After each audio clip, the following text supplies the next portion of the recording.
support or to celebrate the legacy of Mkamachwatu Kabalega. We appreciate the government of Uganda through the renaming of Kabale International Airport to Kabalega International Airport. That is something that we believe was timely towards celebrating who Kabalega was and his contribution to the development of this country. We have a series of events planned through the year, starting April 6th, 2023 to April 5th, 2024, as a way to ensure that the legacy of Kabalega is truly celebrated at the 100-year mark, that we shall have a run, Kabalega Independence Run, scheduled for 7th of October 2023. It will be happening at Hoima Boma Grounds in Hoima Oil City. We would like to implore all that can come and run, all that can come and walk in celebration of the legacy of Mkamachwatu Kabalega to come and join us to celebrate this special commemoration. We have a memorial lecture planned for 15th of November 2023 at Kampala Serena Hotel. We invite all to come and join us to be able to discuss and reflect on the legacy of Kabalega and what we can learn from it as society towards betterment of our country, towards betterment of our continent and the world at large. He has a lot to offer in terms of lessons that his life provides us with. His Pan-Africanism, his rights, his fight for self-determination and independence to us as a people, and the values of meritocracy and developmental mindset that he really promoted during his rule as the king of as Bunyoro Kitara Kingdom king. We have special projects that we have arranged to commemorate this 100-year mark. One of those is construction of Kabalega Square. This is planned in Hoima, and we do want to thank greatly the kingdom, Bunyoro Kitara Kingdom, for partnering with us to be able to drive this campaign and providing the land that will host this square. This square is a mark that we would like to have in commemoration, because Kabalega fought, he resisted, he has a lot of outstanding achievements as an individual, but there's not so much to show around this country towards his legacy. We would like that square to be a place where we have his monument, where we have a foundation block which houses a museum. We've had a lot about artifacts, cultural artifacts that were taken by the colonialists that have since not been returned. We want to have a home for these artifacts to be brought back home. We would like to ensure that that facility has an information resource center where people can come and learn about culture, learn about our history, learn about the community that is around these places. We've had a lot of achievements that we've registered as a foundation so far. In the time that we've been operational, we have full registration with the Uganda Registration Bureau. We have full registration with the Uganda NGO Bureau. And we've been able to amass a number of partnerships with very important stakeholders that are enabling us to drive the campaign of 100 years of Kabalega, but also to promote our activities. As an organization, of course, we've encountered some challenges. One of those, as I mentioned earlier, registering on the tail end of 2019 came at a time when we were just setting up that COVID hit us. All its impacts and all its disruptions were with us, but we've been able to surmount those in 2022 and be able to get back on course, and that's why we are now taking lead on this commemoration in partnership with Bunyoro Kitara Kingdom.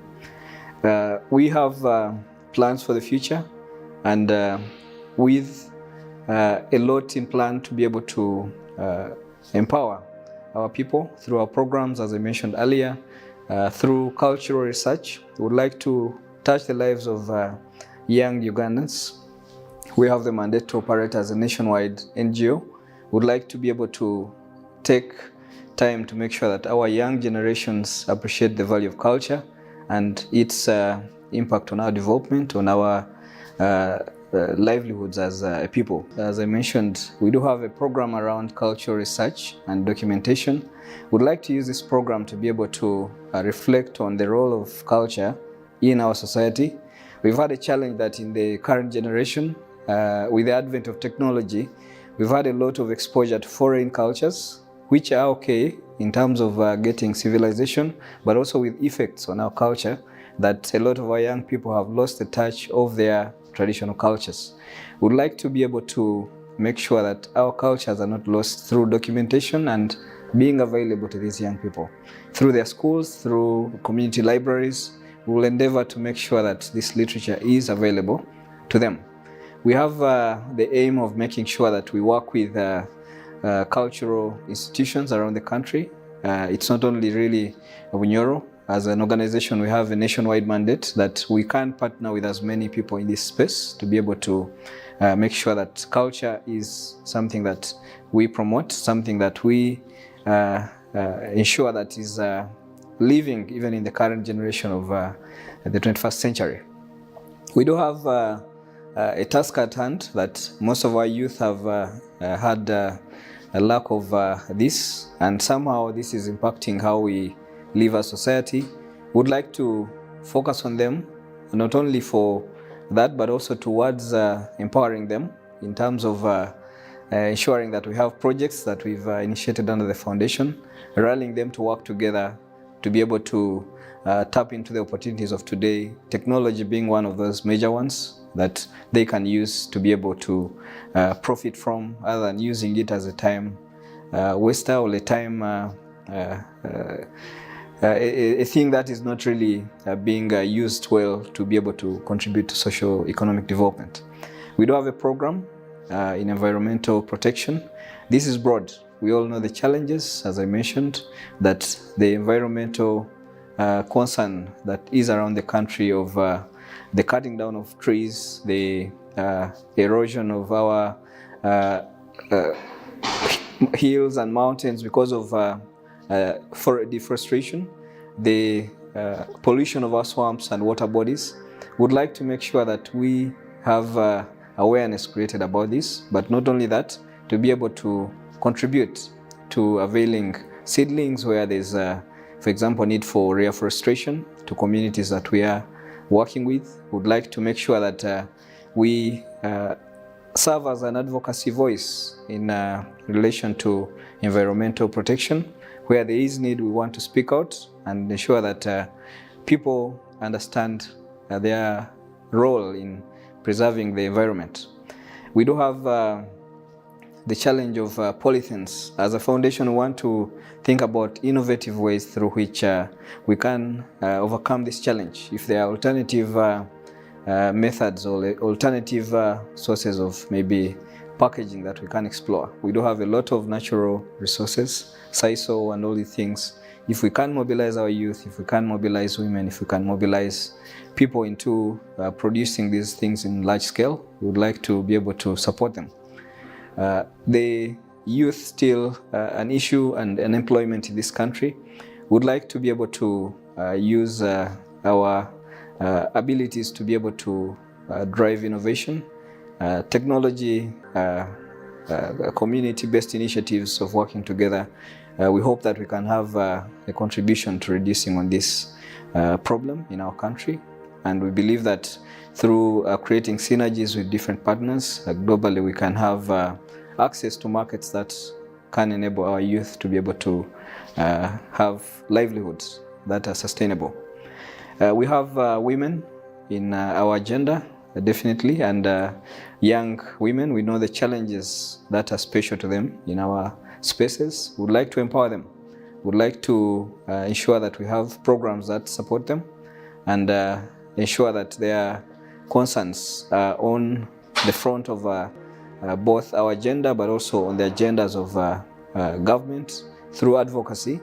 We would like to ensure that we have a contribution in there in how we empower them. We have a program in education and life skills development, and as I mentioned earlier, that this year's run, the theme focusing on promoting or celebrating the legacy of Omukama Chwatu Kabalega but also towards educating a leader of tomorrow. Kabalega was a leader. Would like to make sure that it doesn't stop with him. We have a lot of potential in this country for leadership, and it starts with nurturing these potentials from a very young age, that when we have this run, we will want to ensure that the proceeds for this year go towards the establishment of Kabalega Education Fund, through which we want to ensure that we make a contribution to education through providing resources, through needs assessment with especially traditional schools, which we've seen slumping in our society, but to also provide scholarships to bright but underprivileged learners. We would want to ensure that this continues, not only through the run, but also through other resource mobilization initiatives that we shall explore to ensure that this fund is sustainable and supports as many people towards attaining valuable education. When we talk about education, I already mentioned that it does not only stop with school and curriculums. We want to ensure that people with talents are supported to be able to use those for livelihood development. So we shall be looking out for a way to support young, talented people to be able to tap into the full potential of their talents. We have a program around health and sanitation, of course. This is always a global challenge, but also quite a big one in Africa, that we would want to partner with as many people to be able to contribute to the well-being of our people. A healthy community is a resource that the country has to be able to attain development. As part of the run, we have, of the Kabalega Independence Run, we have a health camp, but also aiming at using it as an avenue to drive a blood donation through the runners that will come to take part at the run. We know the need for blood in this country and its importance in saving lives. So we shall be working with partners such as Uganda Blood Bank and the Uganda Red Cross to be able to rally the people that are coming to these events to be able to give blood, to be able to contribute to saving lives. We would want to have a health camp where special needs are attended to, and we shall ensure that that is something that we achieve working with different partners. Last but not least, we have a society which sometimes is laid back on the things that matter, the things that needs to be spoken out. We have a program under the foundation in the space of civic advocacy and engagement that would want to engage different stakeholders, especially in the region of Bunyoro sub-region, where there's the developing oil and gas sector. There's a lot of development coming, but with it also is coming with a number of challenges to the communities. Environment, as I've already mentioned, the resettlements, as they are necessary to ensure that these projects take shape. Sometimes the voice to speak out to ensure that the stakeholders really take keen interest in the rights of these people have been a bit lacking. We'd want to ensure that these people are resettled. Would like to make sure that no one is pushed out of their settlement because of a nationwide project, which we truly appreciate, but also knowing that the communities previously in these communities need to be well managed for the sustainability of the project. There's a lot we can't break down under our projects, our programs, but that as a quick summary to highlight some of the things we would like to do as a foundation. The future plans for the foundation tie into really so much of our programs, because this is going to be the basis of our carrying forward all that we've laid out as a foundation. We have Kabalega as a brand that is not only a national brand, but also a global brand that we can use to promote tourism in this country. I would like to partner with the stakeholders in this space, the Uganda Tourism Board, the Ministry of Tourism, to develop the Kabalega Trail. Kabalega has a lot of marks across this country, starting with the Bunyoro region where he ruled, the Imperial Royal Tombs, places like Musaija Mukuru Hill, places like Kachungiro, where there are quite a number of interesting landmarks. Katasia Fort, where he had a base for his resistance and the tunnels that they are there. We would like to ensure that all these points are developed as touristic points in the Kabalega Trail to be able to trace his life journey. It extends beyond Bunyoro into Busoga region, our sister kingdom, at Mpumwire Hill, where he had his final rests. That's why we call it Mpumwire Hill, because those were his last words when he died. His last word was Mpumwire. That place called Mpumwire is in significance of that life mark. We'd like to, working with the Kingdom of Busoga, develop that site as a touristic site. His life journey extended to other regions in the Seychelles Island, where he was exiled. We know that the 24 years he lived there, he should have had a lot to write about in that area. I would like to explore and research about his life there that is really not so much written about. I would like to work with government to be able to develop these resources, not only as community tourism points, but also for the benefit of the national tourism resource in this country. We would like to appeal to as many stakeholders to join us in this journey as we commemorate 100 years of Kabalega. We appreciate the partners that we already have on board, Uganda Broadcasting Corporation, which has given us this platform to share the journey of Kabalega Foundation. We appreciate Vision Group, which is also on board to be able to write about and share about our programs, our activities, and our plans. We'd like to thank especially Bunyoro Kitara Kingdom, because it's one of the primary partners that we have to be able to achieve what we have in plan, among so many others that are contributing in one way or another towards the success of our programs. We have our offices, our main offices in Bunyoro, in Rukurato building, where we have our head office, and we would like to be able to invite you to come work with us. We have a website, www.kabalegaffoundation.org, where you can find out more about us and find out about how you can partner with us in achieving our programs. We will not forget to thank Hoima Oil City for the partnership that we have with them to be able to run some of our programs. The Kabalega Independence Run, as I mentioned, will be held at Hoima Boma Grounds. That is a great contribution that they've given us, and we would like to greatly thank them for that. We'll look forward to working with you all and to ensuring that this 100-year commemoration of Mukama-Kyatu Kabalega is a success. With this, I thank you, and this for God and my country.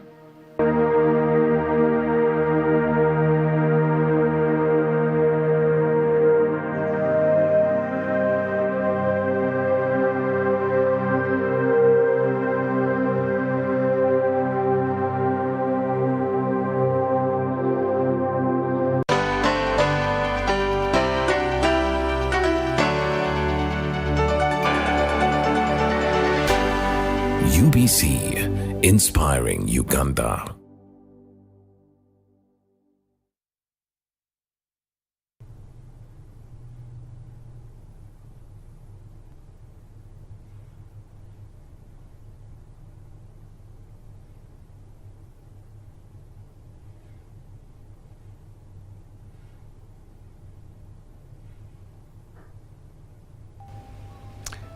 HIV/AIDS touched me early in the 80s.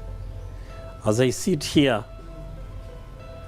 I feel like crying when you ask me such questions, because I lost nearly half of my family to AIDS. In the early 80s, my young sister, who was working in Uganda Railways, she had 3 daughters. Her husband had died, and these were young, and then she developed AIDS. And at that time, it was a life sentence. And immediately His Excellency came out. I recall he started talking about HIV. It follows the story that he so clearly tells of when he sent some soldiers to Cuba. And when they were tested, which was a requirement, he was called by the Cuban president and told that there is something wrong in your country. We got HIV in some of your soldiers. Yes, of course, we lost very good fighters, very good, many young men because of AIDS, because of recklessness. And by the way, contrary to what the president was